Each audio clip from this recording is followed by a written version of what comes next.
Bueno, pues lo mío es un poco atípico, ¿no? Lo normal casi es que todo el mundo te diga que desde pequeño, que yo en mi familia se dedicaba a la metalurgia, entonces yo era soldador. Era un oficio que no me llenaba, ¿no? Al final yo iba a trabajar, me levantaba, tenía un sueldo y santas pascuas, ¿no? Y este lo recomiendo a mis padres que quería volver a estudiar, y en aquella época dije que cocina. Sin tener, digamos, nadie en la familia de cocina, etcétera, pues imagínate, un mundo, ¿no?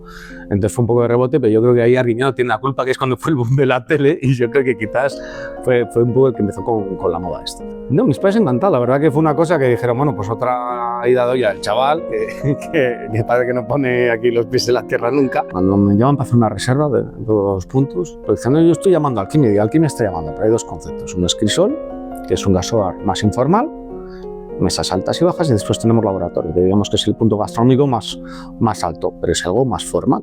Pues siempre digo lo mismo, ¿no? Al final la cocina es la misma. O sea, las manos que lo hacen siguen siendo las mismas, no es que uno vaya a ser peor que otro ni mejor que uno. O sea, yo creo que hay días para todo y es necesario, ¿no? Hay días que me apetece una cañita, pegar 4 cositas en mesa alta, y días que me apetece tirarme 2 horas comiendo.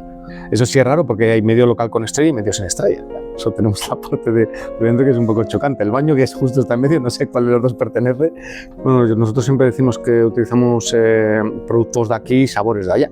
O la economía circular, a mí me parece que es lo más importante que tiene que existir en todos los negocios, pero después si nos gusta investigar con diferentes sabores, ¿no? Diferentes sabores del mundo que se pueden apreciar viajando a los mundos, o en mi caso yendo a Londres 5 o 6 veces al año, que es una fórmula de comer en la calle, etcétera, y probar culturas de otros países. Cuando viajas y sobre todo cuando te empapas, ¿no? Porque a veces viajamos hacia lo cómodo. Cuando viajo a mí lo que me gusta es un poco meterme con la gente, ¿no? Saber realmente dónde comen, qué comen, por qué, y yo creo que eso es una gran ventaja luego para poder llevarlo a cabo en tu propio negocio.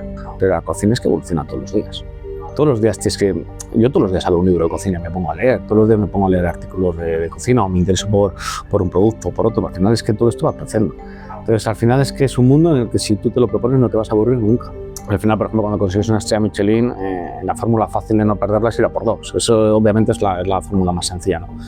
Pero que también psicológicamente son en bocas duras, porque al final tú mismo te exiges unas cosas que en otros momentos de tu vida no te las ibas a exigir. Que el trabajo psicológico que se hace con el equipo, etcétera, es importantísimo, ¿no?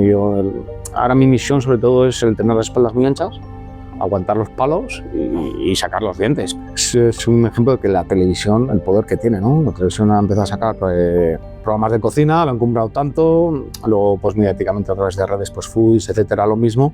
Entonces, bueno, pero estás en el estatus bueno, pero también estás en el punto crítico de que eres criticable por todo el mundo también, ¿eh?